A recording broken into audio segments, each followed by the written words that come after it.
Okay hello everyone, welcome back to my channel. তো অনেক দিন পর আমি ব্লগ বানাচ্ছি, কারণ আমি নানা কাজে ব্যস্ত ছিলাম এই কিছুদিন ধরে, তাই ব্লগ বানানোর আর সময় পাচ্ছিলাম না।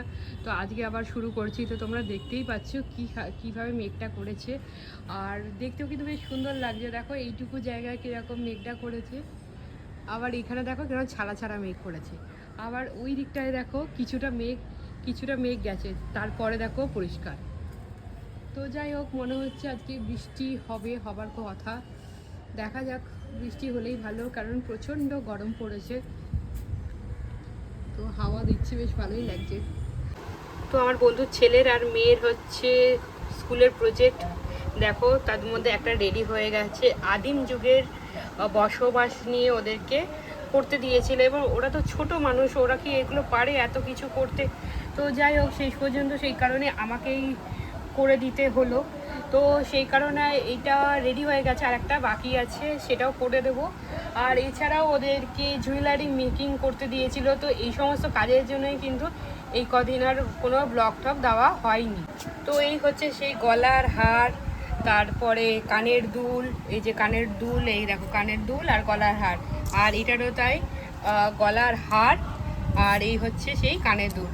তো এইগুলো ওদের বানিয়ে দিতে হয়েছে, এটা অলরেডি হয়ে গেছে। এরকমই আর একটা বানাতে হবে আর একজনেরটা। তো এদের এগুলো করার জন্যই এতদিন খুব সময় লাগছিল বলে আর ব্লগ করার সময় হচ্ছিল না। তো আজ থেকে আবার ব্লগ দিচ্ছি, আর আশা করছি এরপর থেকে রেগুলার তোমরা ব্লগ পাবে। তো মা গেছিলো দোকানে, এবং মা আমার জন্য এই ক্রপ টপটা নিয়ে এসছে দোকান থেকে।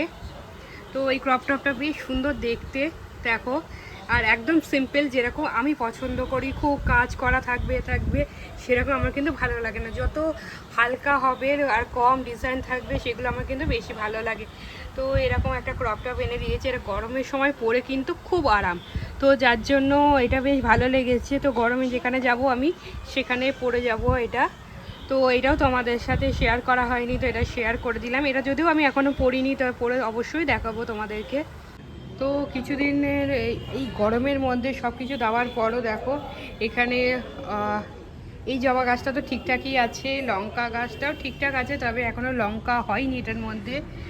আর এখানে দেখো রজনীগন্ধা গাছটা বেশ বড় হয়েছে, কিন্তু এখানে যে লাল জবাটা দেখো এখানে সব হলুদ হয়ে গেছিলো, হয়তো এটা একটু সারের দরকার। তো চেষ্টা করছি এটার মধ্যে সার দেওয়ার। তো এটা কেন এরকম হয়েছে বুঝতে পারছি না। তোমরা যদি কেউ বুঝতে পারো তাহলে আমাকে অবশ্যই তোমরা জানাবে যে এটা কেন এরকম হচ্ছে। তো খবর চলছে, আর বাবা খবর শুধু নিজে শোনে না, বাবার সাথে সাথে বাবা পুরো আমাদের এরিয়াকেও খবর শোনায়। তো এতটাই জোরে খবর চলে। তো আশা করছি ভিডিওটা তোমাদের ভালো লেগেছে। এবার তোমাদের প্রত্যেকদিনই ভিডিও দেওয়ার চেষ্টা করব। তো ভিডিওটা যদি তোমাদের ভালো লেগে থাকে তাহলে তোমরা লাইক করো, কমেন্ট করো, আর চ্যানেলটাকে সাবস্ক্রাইব অবশ্যই করো।